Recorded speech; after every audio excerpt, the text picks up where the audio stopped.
I'm going to speak in English, but my two great experts and presenters will speak and address you in Portuguese, or it should be here in Brazil. So if you don't have translation, you just have to bear with me for a few minutes in English. It's a great pleasure to welcome you back for this first roundtable discussion on the topic public policy for responsible management education and research.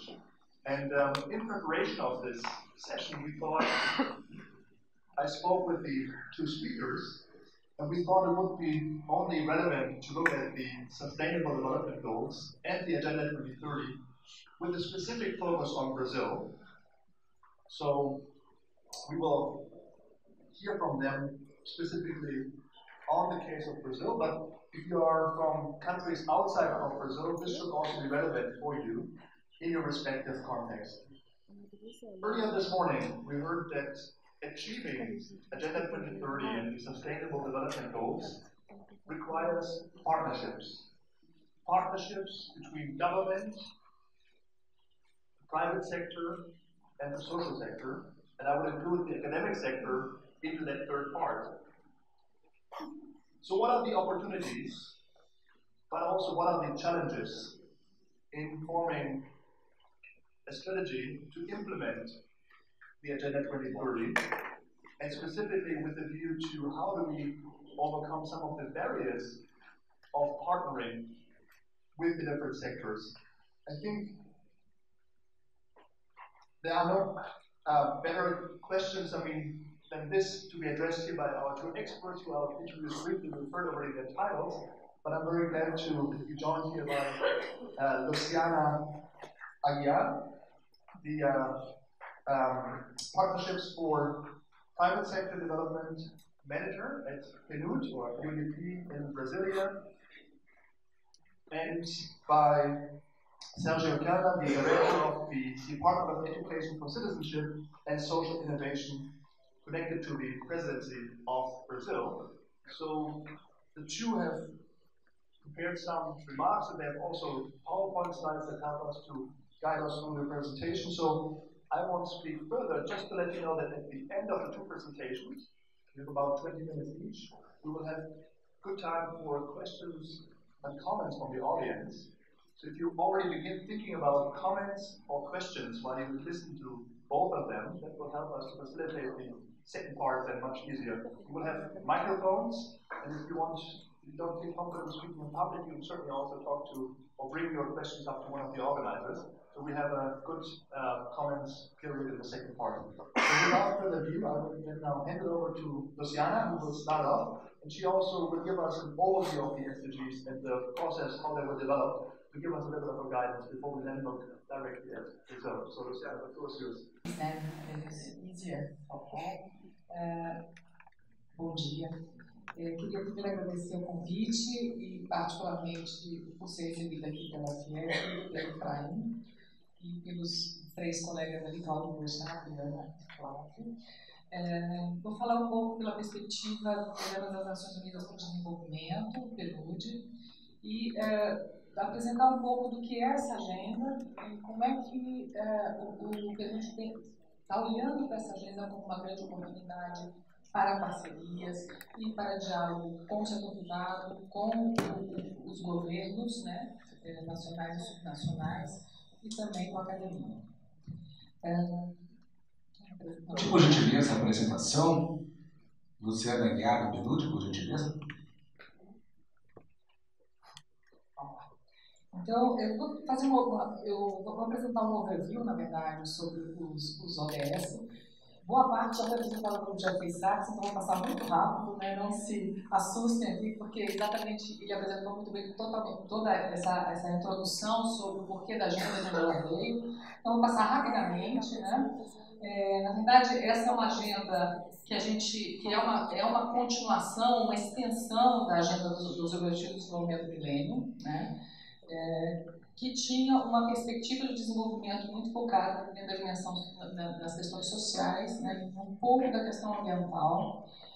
O Brasil foi muito bem sucedido na entrega dessa agenda, de passagem. A gente conseguiu alcançar todos os objetivos dessa agenda. O único item que a gente não fechou completamente diz respeito à questão de maternidade, da mortalidade materna, né? Que é um tema que ainda está por ser construído, mas a gente quase chegou lá. Então, foi um esforço muito importante do país e a gente conseguiu trazer resultados relevantes para essa agenda, né? A gente viu, portanto, nos últimos, entre 2001 e 2010, uma transformação importante quando a gente vai pela perspectiva do índice de desenvolvimento humano, né? Onde vocês veem em vermelho, a gente está falando de índices de desenvolvimento humano muito baixos, né? E quando a gente chega nos verdes, a gente está falando de índices de desenvolvimento humano bastante altos. Então, a gente viu essa transformação acontecendo em 10 anos no país. Essa é uma agenda de país, é uma agenda de todos nós, independentemente de governos, né? E é importante olhar para isso porque o que a gente percebe também é que houve essa transição, uma mudança importante, mas também a gente percebe a grande desigualdade que permanece no país, com regiões muito com índice de desenvolvimento humano bastante alto e outras bastante baixo, né? Isso não é um desafio que a gente tem que superar e olhar para ele com bastante cuidado, mas isso é um ganho para todos nós como nação. Bom, dentro da agenda dos Objetivos de Desenvolvimento do Milênio, né, a Rio+20 aparece como uma conferência importante, vai trazer a questão da discussão em torno dos temas de desenvolvimento sustentável. Né. E dentro dessa agenda, o que é interessante de olhar para essa nova agenda, né, que vem depois do ADM, quando no ADM a gente teve uma decisão que foi tomada na cúpula das Nações Unidas e que foi levada à sociedade, essa agenda 2030, ela surge com um grande processo participativo da sociedade civil, altamente mobilizada e participando e se engajando nesse trabalho. A gente teve a contribuição do Pacto Global, junto às empresas, exatamente levantar quais são as perspectivas relacionadas à questão de prosperidade econômica, né? E a gente teve um conjunto de atores que foram buscar nas bases as informações para a construção de uma agenda comum. Então, esse é um aspecto bastante inovador dessa agenda, que ela vem de baixo para cima e ela é uma construção coletiva, né? E bastante participativa, portanto. Né? Então, a gente tinha ali como marco dos ODM, né, até 2015, onde a gente tem o começo da agenda de 2030. Né? Então, 2015 foi exatamente um marco, um momento importante de ação global, em que a gente transiciona para essa agenda 2030, em que vem os ODS como os objetivos pelos quais a gente vai perseguir para conseguir o mundo que a gente quer alcançar em 2030. Bom, e a partir disso, a gente teve não só esse conjunto de ações em torno de 2030, mas a gente também teve um conjunto de reuniões focadas em como você vai trabalhar a questão de financiamento do desenvolvimento, né? A Cúpula das Nações Unidas para o Desenvolvimento Sustentável 2015, a COP21, então um conjunto de reuniões exatamente para pautar os temas que vão ser trabalhados nessa agenda e construir acordos entre os 193 países em torno delas. A Agenda 2030, a gente não pode tomar parte pelo todo. Em geral, as pessoas assumem que essa é a agenda dos ODS. Não, a Agenda 2030 e os ODS são parte dela. Né? E ela é uma agenda, sobretudo, que ela está pautada numa visão comum e princípios comuns entre países, né? Ela também está pautada num quadro de resultados, aqui entram os ODS, os objetivos, as metas, os indicadores que estão pautados aqui, dentro desse grande framework que são os ODS. Ela tem um foco importante em meios de implementação, então não é à toa que a gente tem um conjunto de reuniões em torno das questões de finanças para o desenvolvimento, porque ela começa a discutir como implementar, quais são os meios para que a gente consiga chegar lá, né? E a questão de acompanhamento e revisão, quer dizer, o conjunto de atores envolvidos para monitoramento e mensuração dos resultados dessa agenda. Então, a gente trabalha dentro de uma perspectiva dos 5 P's, né? A gente entende que essa é uma agenda que envolve pessoas, planeta, prosperidade, paz e parcerias. Né? Então, ela é uma agenda bastante ampliada em relação à língua dos ODM. E a questão da construção dessas 5 perspectivas, elas são fundamentais para que a gente consiga chegar lá. Então, dentro desse conjunto, olhando pela perspectiva de acompanhamento das métricas, né, e dos objetivos, a gente chega nesse quadro com 17 objetivos, lembrando que no anterior a gente tinha 8 objetivos apenas, onde a dimensão social, econômica e ambiental está totalmente integrada, né? O que é importante a gente entender nessa agenda aqui é que ela é indivisível, né? Quando a gente olha pela perspectiva de impacto, ele é totalmente indivisível. Porque ao impactar um dos ODS, você necessariamente vai estar positivamente um dos ODS, você pode estar impactando negativamente no outro. Então, ela é uma agenda que tem que ser pensada dentro de uma visão bastante sistêmica, né, sobre a perspectiva de resultados e dos impactos gerados pelas ações, tanto na perspectiva social, ambiental quanto econômica. Olhando para essa transição, né, da agenda dos ODM para a agenda dos ODS, o que a gente vê é que os desafios são grandes, né, é uma agenda bastante ousada. Quando a gente tinha 8 objetivos, 21 metas e 60 indicadores para os ODM, na agenda dos ODS a gente tem 17 indicadores, 17 objetivos, 169 metas e 231 indicadores. E esse é um desafio de todos os países de se alinharem dentro desses indicadores e construir uma perspectiva de mensuração comum entre todos eles, né? Esse é um trabalho que está acontecendo, é um trabalho que acontece dentro de um comitê que discute exatamente como não só medir, acompanhar esses indicadores, mas também como construir novos indicadores para que dê conta exatamente da complexidade que essa agenda vai trazer. Então, a gente hoje no GE trabalhando, a gente tem pé olhando exatamente para as pesquisas, censo, PNAD, em que ele começa a se trazer algumas perguntas que sejam capazes de contemplar a construção dos indicadores e a mensuração deles. Lembrando que o IBGE ele é o presidente do Comitê do Comissariado que acompanha os indicadores globais, né? Então, a gente está trabalhando nessa frente também. Eu queria apresentar para vocês um pouco, pela perspectiva dos 17 objetivos, quais são os indicadores e as metas que a gente tem que alcançar até 2030, um pouco para vocês saberem o que aconteceu a partir da agenda dos ODM e o que a gente pretende chegar em 2030.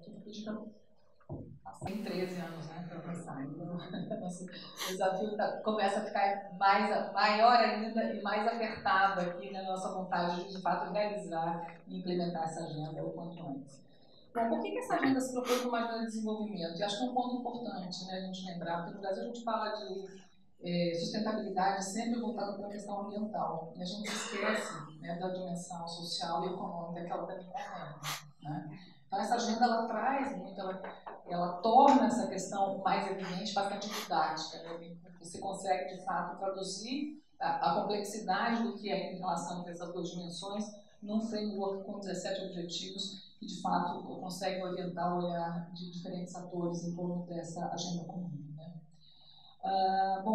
Por que essa agenda está focada na questão de desenvolvimento? Porque é bastante claro a questão das falhas que a gente vê na dinâmica de desenvolvimento como a gente conhece até agora. E isso tem impacto, né? Não só na vida das pessoas, mas também tem impacto em desenvolvimento econômico do país e em negócios, né? Os desastres naturais duplicaram em frequência desde 1980. Né? A violência e o conflito armado custaram o equivalente a 9% do PIB mundial em 2014. Né? E a gente tem uma perda de biodiversidade de danos de ecossistema que tem um impacto em torno de 3% do PIB mundial. Então, esses são dados bastante relevantes que mostram que essa agenda ela não é uma agenda que tem que andar em paralelo nas questões do Estado ou nas questões das empresas, né, e da sociedade como um todo. Ela está pautada dentro das ações do core business das empresas e ela também precisa estar pautada dentro das políticas públicas. Bom, o que a gente vê hoje no Brasil em relação aos problemas de desenvolvimento, às lacunas de desenvolvimento? E aqui não só o Brasil, mas a América Latina como um todo. A gente viu nos últimos anos que na América Latina em torno de 25 a 30 milhões de pessoas retornaram à pobreza, as pessoas recebendo da classe média. No Brasil, a gente sabe que em torno de 4,5 milhões de pessoas já retornaram à pobreza, e dentro desse conjunto de atores, a gente tem 1,5 milhão de pessoas que retornaram à extrema pobreza. Então, essas são questões que a gente vai ter que lidar também, porque, afinal de contas, uma das premissas dessa agenda é que a gente não pode deixar ninguém para trás. nessa agenda de desenvolvimento, o nosso compromisso é que todos cheguem em 2030 no mesmo patamar. Né? Então, esse é um desafio de Brasil importante. E outro desafio importante é entender que as políticas públicas que levaram a população a ascender para a classe média são bastante distintas daquelas que impedem essa população de retornar. Né? Então, essa diferenciação ela é fundamental quando a gente pensa na implementação do desenho de políticas públicas e na inovação que a gente quer em torno desses temas. Né? Então, quando a gente olha para a questão de não deixar a população retornar à pobreza, a questão do mercado de trabalho, né, e de proteção social, ela muda de perspectiva. Né? Pensando em população de menor renda, quanto mais dinâmico o mercado de trabalho, né, a economia, melhor para qualquer pessoa com qualquer formação. Né? No caso de uma população que chegou à classe média, para que ela não retorne, a questão de qualificação profissional é mais importante e essencial para a manutenção desse mesmo emprego, entre outras coisas. A mesma coisa com relação às políticas de transferência de renda. Elas são bastante úteis para fazer essa transição para a classe média, mas elas não são suficientes para manter a população que ascendeu lá. Por isso, é preciso também apoiar a população no acesso a ativos. Por exemplo, ativos financeiros para empreendedores informais de menor renda. Né? São esses ativos que precisam estar sendo trabalhados dentro das políticas públicas e trazido como parte delas para que a gente consiga, de fato, apoiar essa população a se manter nesse patamar que conquistou. Esses são dados do relatório de desenvolvimento humano do PNUD, né? E é importante, além disso, olhar para a questão além das médias. Né?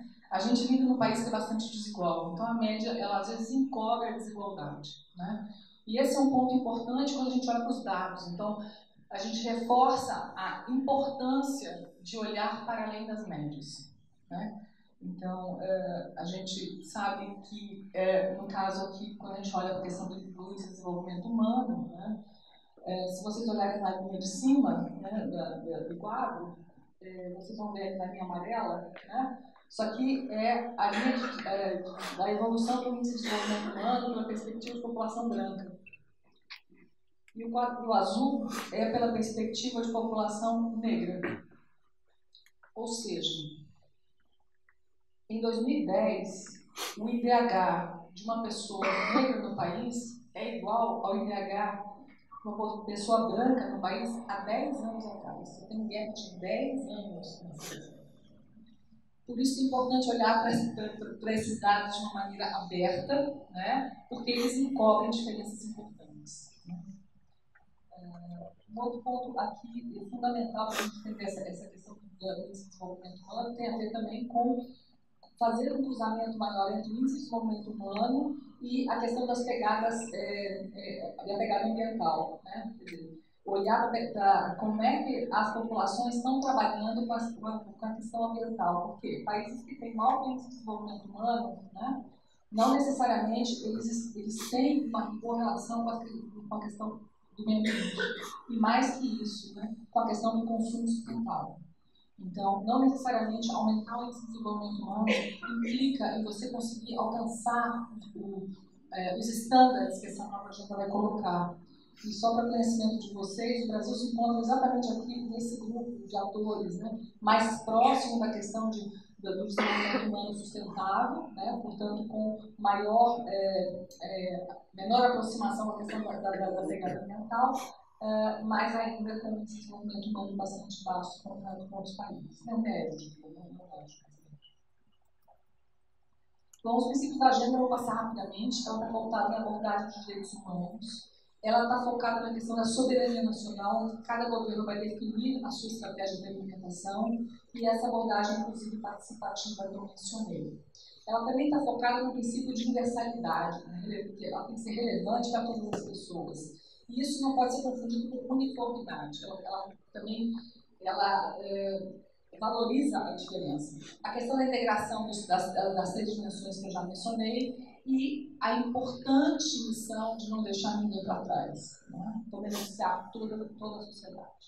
Um exemplo aqui de como é que há uma inter-relação, uma integração entre esses ODS, exatamente por isso que a gente diz que são indivisíveis. Se você pegar o ODS 3 com o ODS de saúde, né, e bem-estar, quando vocês leem as metas, as pessoas raramente olham para essas metas, é nas metas que vocês podem ver essa interrelação. Então, o ODS 3 ele também está mencionado na meta 5.6 do ODS 5, vai falar de acesso universal à saúde sexual e reprodutiva, vai estar também se referenciando a todo o ODS 6 relacionado ao saneamento e acesso à água, né? Então, ele tem um conjunto de atores aqui, de dimensões que vão estar dialogando com todas as metas de outros objetivos. Então, esse é um ponto importante. As pessoas olham para o quadro dos 17 ODS e esquecem que por trás dele tem toda uma discussão da interrelação entre eles, que está bastante colocado dentro dessa agenda.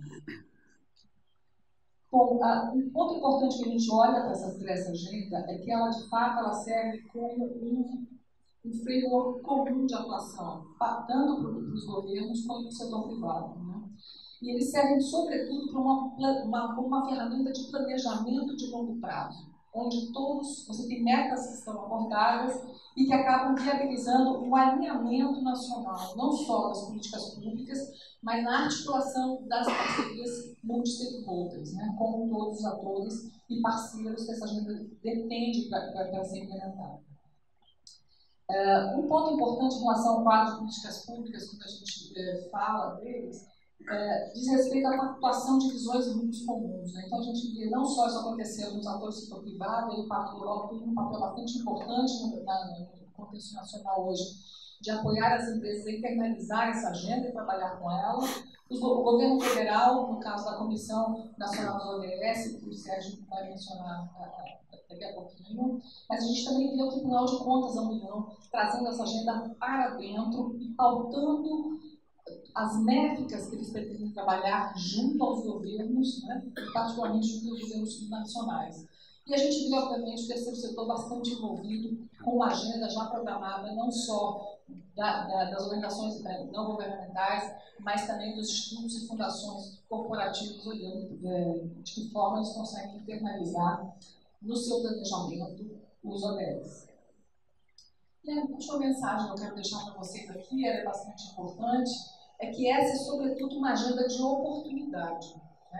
Mas ela é uma agenda que ela depende de investimentos para serem direcionados para a sua implementação.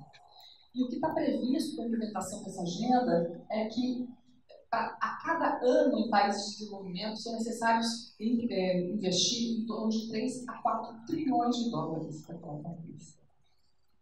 Então, o desafio aqui está na construção de parcerias, porque um ator sozinho não é capaz de fazer. Né? E mais que isso, ela é uma agenda de oportunidades, por quê? Porque ela pauta um conjunto de ações para investimento de grandes grupos. A gente tem pelo menos 11 bancos de investimentos que já pautaram as suas métricas de avaliação para investimentos dentro da agenda dos ODS. Tá? E mais que isso, ela depende não só de uma articulação forte entre parceiros, mas ela depende também de uma inovação sem precedentes. A gente sabe que o grau de inovação que a gente tem até agora ele não é capaz de fazer com que a gente chegue a 2030 com tudo que a gente precisa alcançar. Então, esse é um grande desafio para as escolas de negócio, né, para o mundo acadêmico, não só em pensar em possibilidades de implementação dessa agenda, mas também de estimular novos líderes empresariais que sejam capazes de incorporar e de trazer essas inovações para dentro do seu modelo de negócio. Né? Não de forma auxiliar ou paralela ao negócio, mas dentro do modelo de negócio. Então, essa é a questão, e sobretudo, de poder ajudar a desenvolver gestores públicos que tenham um olhar para essa inovação e que sejam capazes de dialogar profundamente na relação entre as políticas públicas e as estratégias que estão sendo colocadas pela sociedade e também pelo setor privado. Então, essas parcerias elas são fundamentais e elas precisam ser pensadas de uma maneira bastante inovadora. E aqui eu deixo para vocês a mensagem do Teres, né, que é o líder do PNUD, e ele vai trazer exatamente isso. Né? Ele vai dizer, olha, não é mais um momento de business as usual. Né? Então, nós vamos olhar para essa agenda de uma maneira distinta. Ou seja, mais do mesmo não vai funcionar. Né? A gente tem que ser inovador e a gente tem que trazer, de fato, inovações disruptivas que sejam capazes de acelerar a inovação. Ela é fundamental, então ele diz que a gente sejamos visionários, sejamos provocativos, né, nessa proposição. E mais que isso, né, no caso aqui dos atores com quem eu falo, olhar de como é que a gente consegue apoiar, né, esses alunos que estão nas salas de aula de vocês, na pesquisa de vocês, como é que a gente consegue avançar nessa frente para que a gente consiga trazer resultados de fato transformadores para a realidade que a gente tem hoje. Eu deixo aqui o meu contato para vocês. Muito obrigada. E para nossa enorme surpresa, a grande maioria nunca ouviu falar. A grande maioria dos prefeitos nunca ouviu falar do que é Objetivo de Desenvolvimento Sustentável. Como é que nós vamos construir uma agenda, implementar uma agenda, né, que envolve necessariamente parceria, né, se a gente não consegue internalizar essa agenda no país? Então, se de um lado é uma oportunidade, é também um grande desafio, um enorme desafio de mobilização para todos nós.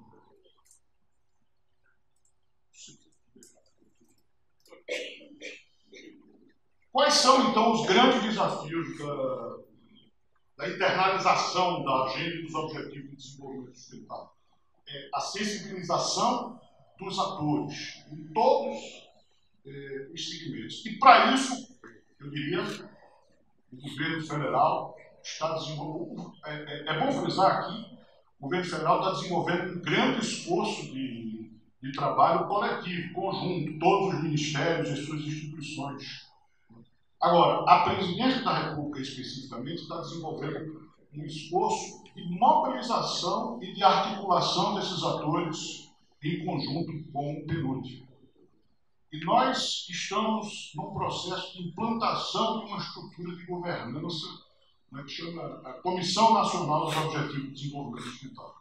É provavelmente a única comissão na América Latina paritária, com representantes da sociedade civil, do segmento produtivo, do segmento acadêmico e do governo, voltada especificamente para discutir os destinos do país a partir da implementação da Agenda 2030. Então, nós estamos num momento importante, mas nós estamos implantando a comissão no plano nacional. O que nós precisamos nesse processo é decidir. Exatamente.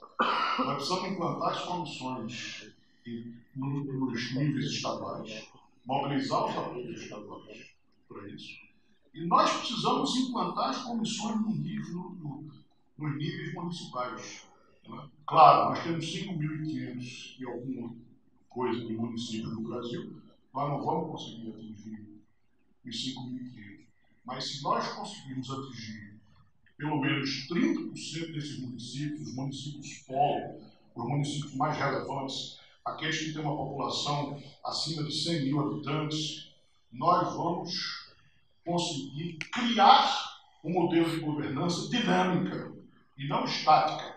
Um modelo de governança dinâmica onde a gente possa articular, né, todas as esferas de governo, da sociedade civil e do segmento produtivo, visando a implementação da Agenda 2030. Então, esse é o nosso grande desafio. Né?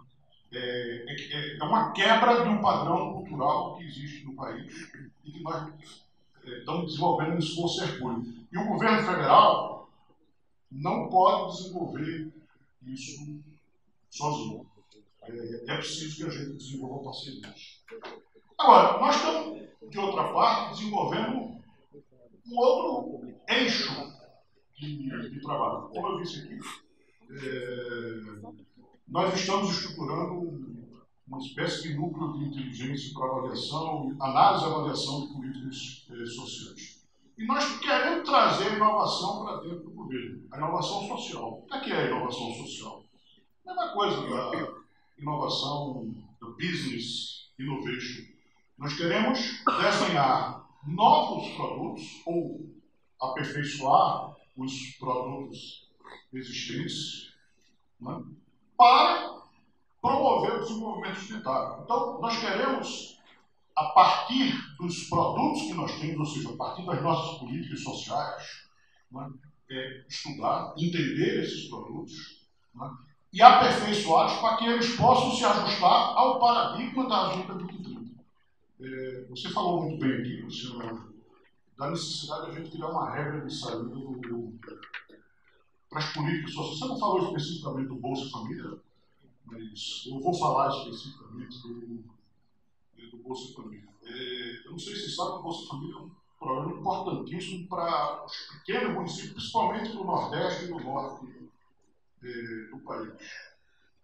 As transferências governamentais para esses municípios pequenos, elas são equivalentes a 50% do PIB médio desses municípios. Então, eles são totalmente dependentes das transferências governamentais. Mas o Bolsa Família não é o carro-chefe disso. É um programa importante, né? Porque talvez tenha sido o primeiro programa que veio com a visão integrada, ou seja, as políticas elas são desenvolvidas. A área da educação desenvolve um determinado tipo de política, a área de saúde desenvolve um determinado tipo de saúde, a área da educação um determinado tipo de política, de ciência e tecnologia, e não há integração.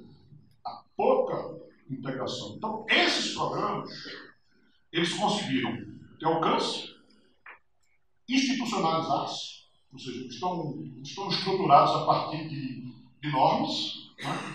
Sistematizados do ponto de vista operacional, o que criou uma certa resiliência a injunções políticas, por exemplo. Mas eles não se comunicam. Eles são programas que precisam se integrar. E por isso geram uma série de ineficiências. Então, o que é que significa inovar socialmente? É a gente não é destruir esses programas, nem o Bolsa Família, que representa 0,67% do PIB do país, mas atende a 53 milhões de pessoas. São aproximadamente 14 milhões de famílias.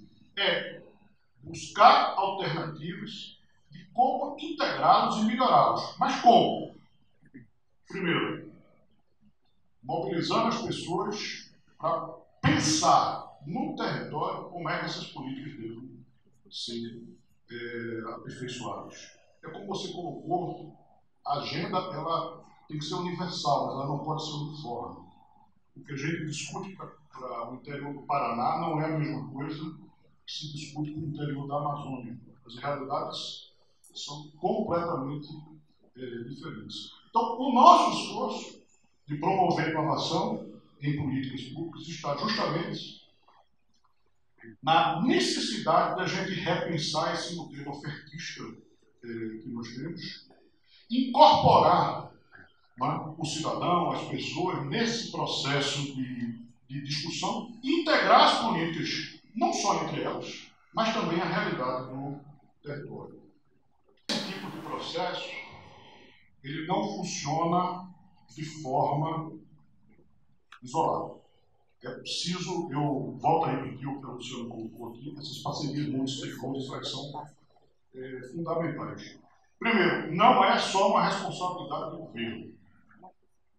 O governo é muito demandado, mas essa é uma responsabilidade do governo, da sociedade brasileira como um todo, envolvendo todos esses stakeholders. Você estava falando da experiência do TCU, né, que está buscando incorporar as suas métricas às metas da Agenda 2030 dos Objetivos de Desenvolvimento Sustentável. E numa das ocasiões que eu tive a oportunidade de conversar com o pessoal do TCU, eu digo, olha, é preciso que vocês tenham uma visão do território e das necessidades das pessoas, para que a gente não ajuste as métricas de acordo com as necessidades do TCU. É fundamental que a gente crie as condições para esse país se desenvolver sem engessá-lo. Esse é um ponto fundamental. Daí porque a necessidade dessas parcerias.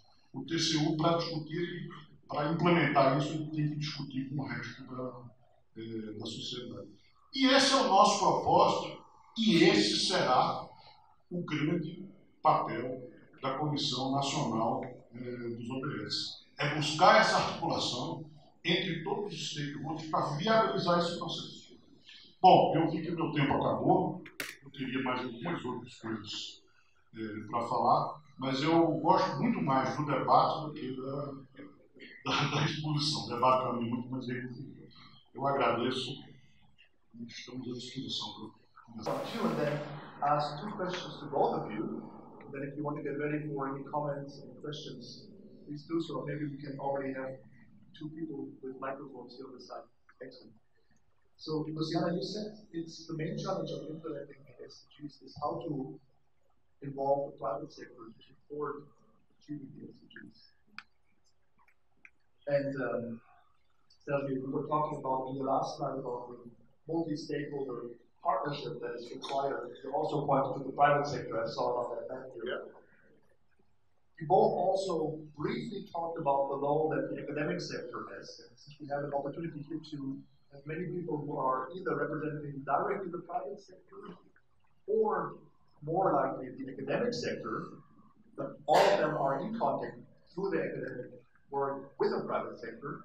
What would be your answer to the question, how can the academic sector help to achieve sustainable development goals, specifically with Brazil?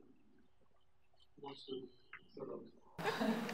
A agenda dos ODS é bastante interessante, né? A gente viu, no caso dos ODM, um grande envolvimento da sociedade civil, né? Das organizações não governamentais e do governo, né, na implementação dessa agenda. Em relação ao ODS, o setor privado abraçou essa agenda fortemente. E eu falo muito com os institutos e fundações que eles estão bastante para trás em relação a isso, que o setor privado não é bastante avançado. Quando a gente olha para a perspectiva do PNUD particularmente, né, quando a gente olha para a relação com o setor privado, o que a gente entende aqui? As ações que funcionam de maneira paralela. Né? Então, o Instituto Fundação faz essa atividade, a gente toca o business as usual. Né? Esses modelos em que você tem uma desconexão dentro da questão do desenvolvimento social em relação ao core business das empresas, isso não se sustenta no longo prazo. A gente sabe que, no momento de crise econômica, essas questões redeterminam o seu orçamento e a relevância dentro no diálogo com o negócio. Né? Então, a tendência para que isso consiga ganhar escala e impacto de fato, as empresas precisam incorporar essa agenda dentro do seu core business. Então, a gente vem trabalhando com o setor privado neste sentido. Né? E, em relação ao papel das escolas, ele é fundamental, né? Porque, na verdade, mostrar que a dimensão econômica, social e ambiental elas não estão desconectadas.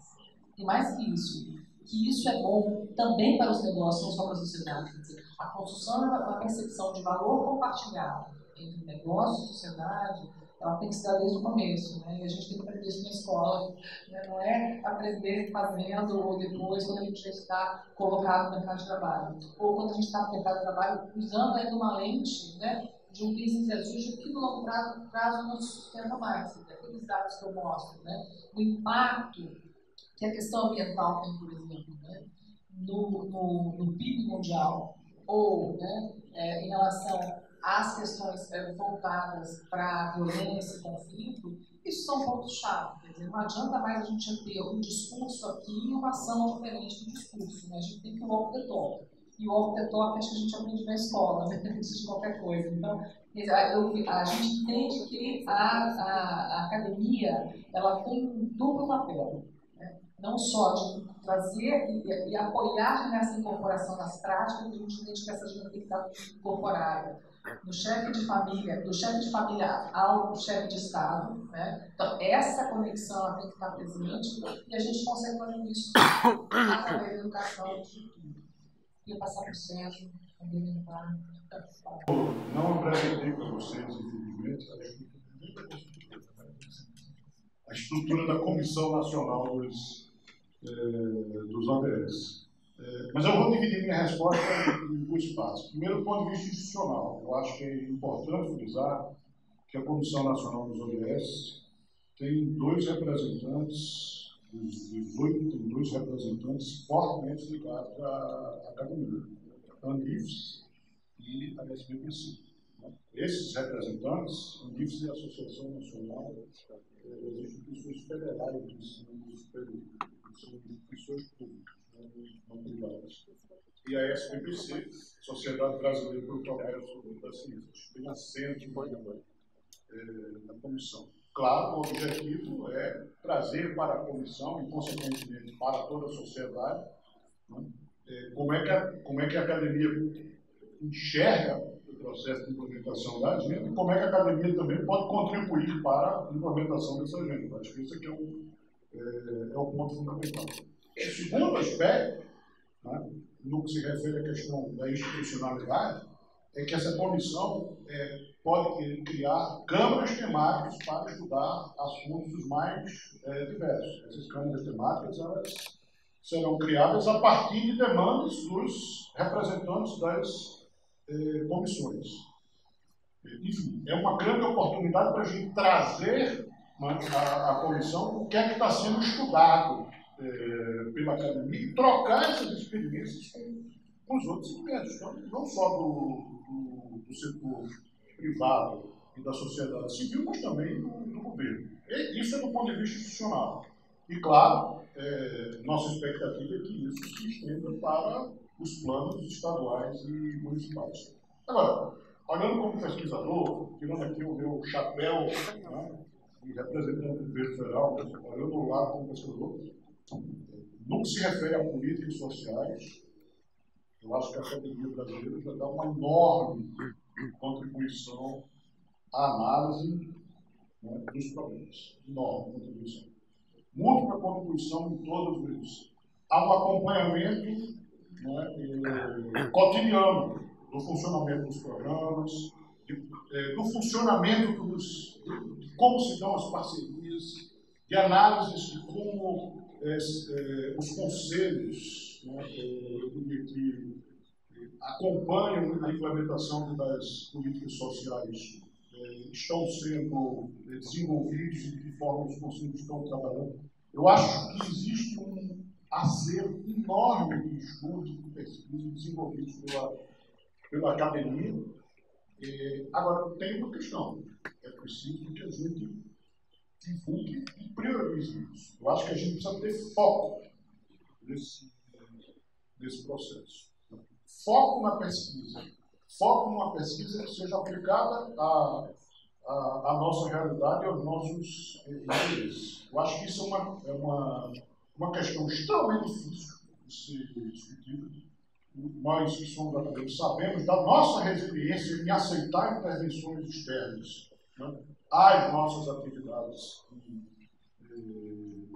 de trabalho e de pesquisa, mas eu acho que nós temos que abrir os olhos para o futuro e dizer o seguinte: olha, a nossa contribuição no país tem que ser a partir de uma pesquisa que, pelo menos uma parte dela, seja direcionada de fora. Open it up for the floor. And if you just raise your hand, I see one hand here.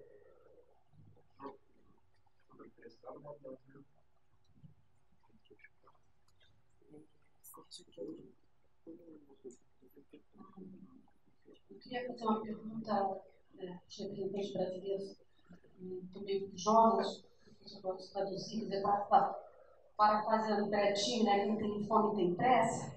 Na verdade, esse desastre que a gente dá no Brasil, que a gente tem desastre econômico, ambiental, de pobreza, a gente tem muita pressa.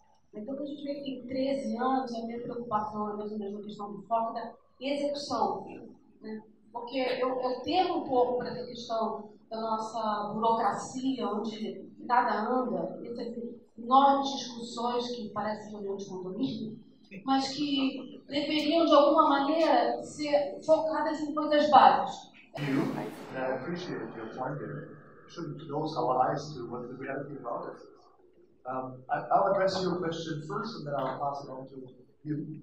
I think you asked how to concretely go about this right now and not tomorrow. So I would like to point you to some of the resources we have helped to develop with the help of many business schools who are here in the room, specifically to address how responsible management education can be implemented step by step. One great example was just launched actually yesterday with the help of the Prime chapter in Brazil. They have launched what they call a 5-step plan. Is it correct? 5-step plan. According to 5 steps, how do you address the SDGs? But it's a very straightforward plan that starts with analysis and seeing kind of who in your faculty is already doing work according to the SDGs, but you can also translate that to responsible education in general. And then you go step by step through a planning process. And it has helped, I mean, at least the schools that have helped to develop it. How many were there? How many schools? 8 schools helped to develop it. That was a practice they used, so they put that together. If you're interested in that, the website is of the Prime Chapter Brazil. You can download the guide in Portuguese and also in English. So that's one resource that we use. The other example is, I mean, many of the schools, not just in Brazil, but around the world, are facing similar issues. And so we have a number of reports and resources, mostly in English, on our global website, which can also help to guide you. I always say, when you can never start too early. I mean, you will see when you analyze kind of how many people in your faculty is already starting to think about that, but you haven't put these dots together. You will see, first of all, it's an eye-opening exercise just to bring those individuals onto the same table, to the same table, and discuss what you're already doing. Because the beauty about now when it comes to the SDGs is they are so broad that you will see everybody in your faculty is already connected to one of the SDGs or many of them. So it's a beautiful framework because it is so wide. Then, of course, it's the challenge how to focus. But that's the next step of that guide. And I will, again, point to that as a step-by-step guide how to implement Prime, but also be focused on the SDGs. Desculpa, teu nome. Ana, tua pergunta é interessante, porque eu fiz essa mesma pergunta que você fez. Há um membro do governo federal, nós estamos fazendo esse trabalho de análise, de introspecção, do alcance das políticas sociais no Brasil como um todo. Na realidade, é um estudo de caso, que nós estamos trabalhando em 50 municípios só. E numa das discussões que nós tivemos no âmbito ministerial, porque antes nós fizemos uma rodada em Brasília, eu fiz essa pergunta. E a questão pode ser respondida da forma mais óbvia possível. Nós nunca pensamos nisso. Nós sempre pensamos, nós nunca pensamos nisso. Não. E por que nós nunca pensamos nisso? Aí eu respondo com uma pergunta que eu fiz recentemente a um prefeito de um município de 8 mil habitantes no interior de Pernambuco, que tem 70% da população dependente do Bolsa Família. É um caso extremo. O que é que você desenvolve aqui? Você conhece a Agenda 2030, os Objetivos de Desenvolvimento Sustentável? O que é que você está desenvolvendo aqui? Você acha isso importante? Aí ele botou a mão assim no meu ombro e disse: doutor, eu estou preocupado aqui que eu tenho gente que está com fome, como você colocou. Eu estou preocupado aqui que nós estamos com a pior seca da história, né, do Brasil, né, e nós não temos água. Se o senhor quiser ir para o banheiro aqui na prefeitura, não vai ter água no banheiro. Não tem água na escola para as crianças. O que é que o senhor acha que eu vou fazer com esse tal de ODS? Foi o que o prefeito me disse. Então, isso é um problema cultural seríssimo, né, que nós não vamos. Eu acho importante que a gente incorpore, né, ao currículo, cadeiras que tenham uma visão mais holística do processo de desenvolvimento. Né. Embora eu acho que isso faz parte, eu diria, do processo como um todo. Eu acho que é papel de cada professor de matemática, professor de história, professor de ciências, né? Ele tem que ensinar a matéria considerando o ambiente e o desenvolvimento humano, né? E não especificamente como nós aprendíamos geografia na época das nossas bancas escolares, que era decorar os tantos rios que eu não sei nem quais são mais, da margem esquerda e da margem direita do Amazonas. Eu faço questão de não me lembrar disso, não sei. Mas eu acho que é uma questão cultural. Porque, assim, o trabalho que nós estamos fazendo, eu acho que a Luciana até vai poder complementar, de divulgação da agenda é que é fundamental. As pessoas precisam, a exemplo do prefeito lá da cidade pequena, lá do interior, mas também do oficial que foi entrevistado aqui em Brasília, ter consciência do que é a Agenda 2030 e consciência da oportunidade que nós vamos ter para construir um Brasil melhor, né? E a partir daí, sim, planejando, a gente fazendo um desenho que possa atender essas questões. Agora, o país tem pressa, realmente tem pressa. Eu concordo com o seu argumento. Que nós temos visto dentro do Peru, que está acontecendo. Então, o exemplo do TCU não foi à toa, ele dá uma régua, né? Ele estabelece uma régua necessária para que os governos respondam a esta régua, né? Que não deve ser rígida, mas ele estabelece padrões. Então, existem várias iniciativas que estão estabelecendo padrões, né? Então, o TCU é um caso, a gente vê o caso dos bancos de desenvolvimento todos pautando os investimentos, como mencionei anteriormente. A gente vê algumas iniciativas que começam a chegar na ponta. Exemplo, a CNM, né, a Comissão Nacional dos Municípios, ela incorporou essa agenda e está levando para os prefeitos. Então, a gente já começa a ver, né, dentro dos grandes eventos organizados por essa rede, que incorpora os 5.500 municípios, falando dos prefeitos e a importância dessa agenda. A Frente Nacional dos Prefeitos também está engajada. Então, você tem algumas redes que estão exatamente servindo para disseminar, para que você consiga ganhar escala e alcance. Né? As empresas você tem o Pacto Global, você tem o SEBRAE, que está trazendo essa agenda para as micro e pequenas empresas, que são 90% dos negócios pautados por empresas. Então, a gente tem um conjunto de atores aí, que chamam das redes, de formadores de opinião, que estão trabalhando para que essa agenda escale, né? Então, as organizações da sociedade civil, o GIF, por exemplo, né? Que tem uma rede grande de 169 fundações, institutos familiares, corporativos, né? Enfim, que estão também transversalizando a agenda e levando para o ponto. Então, isso é bastante influente em diferentes atores. O Prime trazendo essa iniciativa que também se posiciona dessa maneira, né, levando para as escolas de negócio. Então, o que a gente tem visto é que pensar em redes é estratégico, se você quer ganhar escala, se você quer ganhar impacto. Né? Então, esses atores eles têm um papel fundamental nesse sentido. E a gente também tem, no PNUD, feito um diálogo bastante próximo com a mídia. Né? E a mídia começa a incorporar essa agenda. Agora, realmente, é difícil você falar ODS, as pessoas, os jornalistas, então, eles olham, e a gente está falando de pessoas que, né, bem formadas, que estudaram, etc. Imagina quando chega o prefeito do município lá no interior do Nordeste. Então, é um desafio, mesmo até de linguagem, né? Quer dizer, alinhar a linguagem. A gente tem feito um diálogo bastante próximo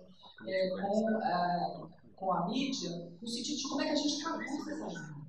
Porque ela está em todo lugar, mas ela tem que ter um corpo, uma cara, uma voz, né?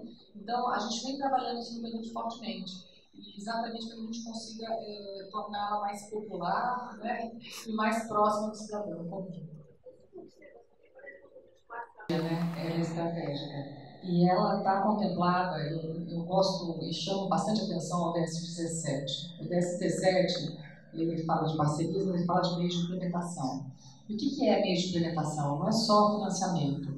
Está relacionado à tecnologia com uma plataforma para que você transversalize essa agenda e entregue na ponta. Então, a questão dos EADs é fundamental, quer dizer, quando você tem escala, né?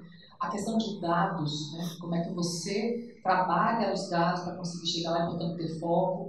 Então, ali tem as políticas públicas de apoio, né? O ambiente de negócio que possa viabilizar isso. Mas a gente entende que tecnologia é fundamental para ganhar escala, reduzir custo, né, para o usuário na ponta e conseguir fazer com que essa gente chegue lá. Então, a gente vem olhando, por exemplo, nas frentes de inovação todas, né, que vem sendo trabalhada dentro das Nações Unidas como um todo e no PNUD em particular, a tecnologia ela vem sendo trabalhada fortemente em diferentes formatos para que a gente consiga escalar essa agenda.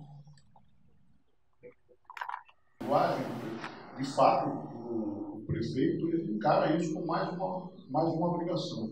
Mas, assim, eu volto a insistir, esse é um problema cultural muito sério que nós temos que quebrar no Brasil. Essa cultura como eu falei na minha apresentação, nós desenvolvemos uma estrutura, uma rede de proteção social, né, estruturada na família, assistência social, educação e saúde, muito forte. Isso veio de 1988 com a nossa Constituição Cidadã.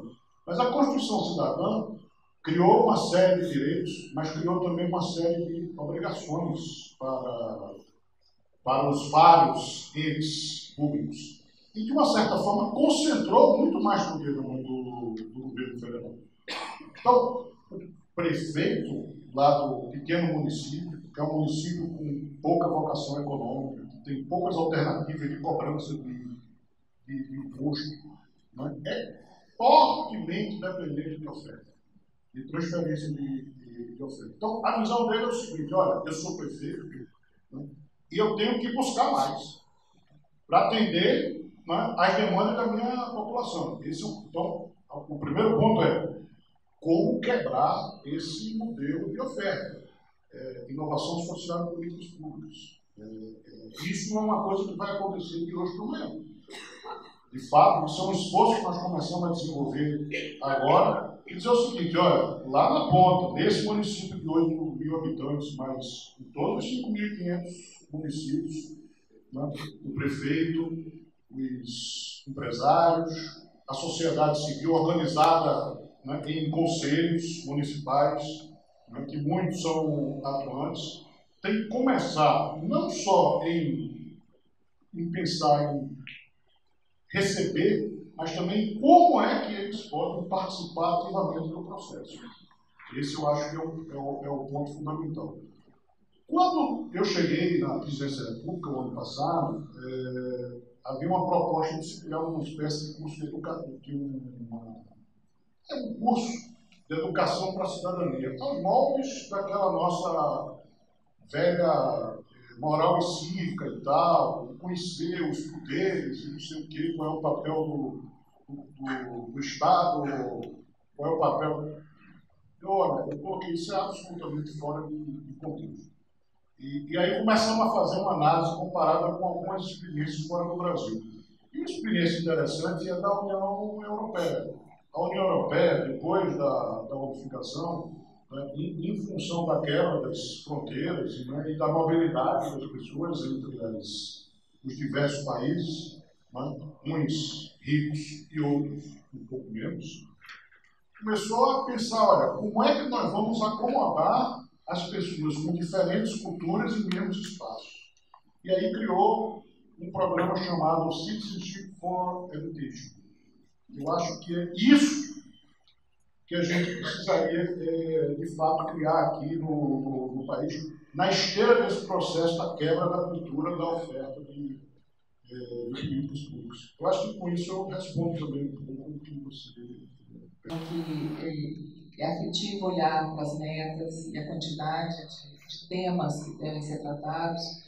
E nós, nas Nações Unidas, nós temos trabalhado da seguinte maneira em relação à agenda dos ODS. A gente tem olhado particularmente para entender quais são os aceleradores desses objetivos. Quais são aqueles pontos de acupuntura que a gente mexe aqui e que tem um efeito catalisador para os outros ODS. Quando a gente fala da integração entre eles, não é à toa.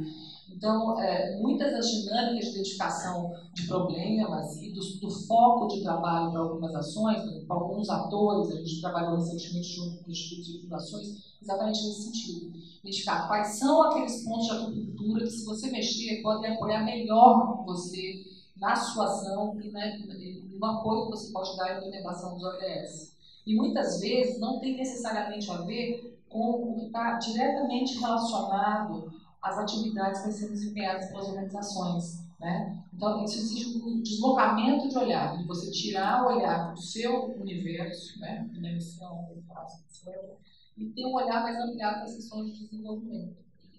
E muitas vezes a estratégia é você focar num ODS que não está diretamente relacionada à sua prática, mas que, de fato, se você mexer nele, você pode potencializar outros. Então, esse é um exercício que tem sido feito e é muito interessante olhar. Então, olhar para o desenvolvimento macro, onde é que estão as lacunas, como eu posso apoiar, por exemplo, junto às fundações e institutos, O que veio foi uma escolha pela ODS 16 e 17. Né?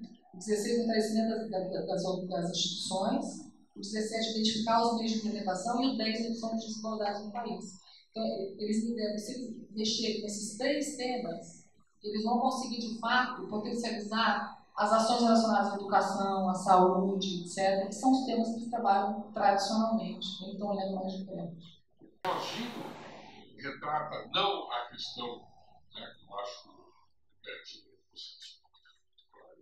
mas eu sugeri o seguinte: não é só a questão de quem tem fome tem pressa. Eu acho que o planeta não tem outro. Né? E se a gente fizer um acompanhamento que nós estamos destruindo ou deixando de acontecer, isso também é uma questão muito séria. E aí eu acho que tem uma questão fundamental, e aí eu acho que isso vale tanto a pergunta dos dois, o processo de como comunicar isso. Antes, um quarto da resposta para a Daphne, um quarto, com relação à questão da prioridade. Essa não é uma agenda do governo, essa é uma agenda do Estado. Esse é um ponto fundamental. Segundo, essa não é uma responsabilidade só do governo. Aí o Norman foi entrar no seu quarto. O Norman fez uma colocação aqui muito importante. O Brasil tem uma comissão, talvez do ponto de vista estrutural, uma das mais bem concebidas do mundo, porque se a gente for analisar algumas outras, basicamente, todos os representantes do governo, Ministério A, B, C, Finanças, Planejamento, Meio Ambiente, um representante do setor produtivo, um representante da sociedade civil, um representante da academia, acabou assim. Em síntese, é isso. Aqui não. Aqui é diferente. E essa comissão, ela não é governo. Ela transcende o governo. O governo criou as condições para que essa comissão começasse a operar. Então, esse é um ponto fundamental. A gente precisa avançar nesse processo. Segundo, nós estamos fazendo agora um plano de trabalho para essa comissão. Eu saí ontem de Brasília, numa reunião em que o plano de trabalho estava sendo desenvolvido, onde esses aspectos ligados à comunicação vão ser tratados. Terceiro, operacionalmente falando, nós estávamos conversando, aliás, com vocês antes da palestra, nós vamos agora turbinar, né, a parceria, captando recursos para o projeto, o PRODOC, se chama, né? Enfim, então, vamos deixar essa questão, o plano de trabalho, né, do período, e dentro desse plano de trabalho existe um subprojeto específico para tratar da questão da internalização dos ODS, né? Da sensibilização dos atores, com um plano de comunicação ousado, um plano de comunicação extremamente ousado. Então, claro, nós vamos ter que correr contra o relógio, como você disse, mas assim, a comissão, o que o governo brasileiro está podendo fazer para mobilizar os atores e facilitar o processo, o governo está fazendo. E nós vamos começar a trabalhar agora com a comissão operando esses processos. Só cobrar, nem do PNUD, nem do governo federal. Esse é um ponto que a gente vem trabalhando fortemente junto com os parceiros em todas as situações que a gente fala. Então, o nosso papel é muito de fazer o advocacy por essa agenda, de apoiar os atores que querem e precisam de ajuda para implementar. A gente fica muito feliz quando a gente começa a ver essas ações acontecendo sozinhas, né? E que chegam para a gente, que já estão acontecendo. Então, a gente serve muito mais como um catalisador dessas ações, né? E muitas vezes de matchmaker entre quem está fazendo o quê e como é que a gente consegue juntar, né, esses atores para que as suas ações possam ser potencializadas. Então, o nosso papel é muito desse, do diálogo, né, e de identificar oportunidades de encontrar soluções conjuntas. Esse é o nosso lema e é o que a gente vem fazendo aí já há bastante tempo. Então, não acho que seja o suficiente no período de fase, a gente é uma gota no oceano, né? Então, é importante identificar os meios de implementação, por exemplo, boas vontades temos, né?